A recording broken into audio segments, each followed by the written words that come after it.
L'Ajuntament de la Seu d'Urgell ha signat un conveni amb el Consell Comarcal per adaptar la sala superior de l'Espai Armengol com a punt d'informació i divulgació dels espais naturals de la comarca. L'adequació de la planta tindrà un cost de 36.600 euros, dels quals 9.500 els aportarà el consistori urgellenc.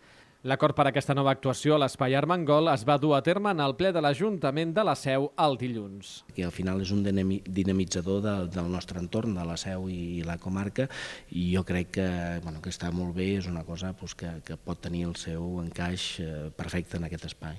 El grup PSC Progrés es va abstenir en aquest punt, ja que considera que el que realment és important és poder tornar a disposar de l'oficina de turisme de la Rotonda d'Andorra per aconseguir atraure més turistes cap a la ciutat. Reclamem i reiterem una vegada més que s'obri l'oficina de turisme de la Rotonda d'Andorra, perquè és una entrada a la Seu de persones que van cap a Andorra, de persones que travessen el Pirineu, i que els mateixos professionals del turisme ens estan reclamant que és un punt estratègic per la ciutat.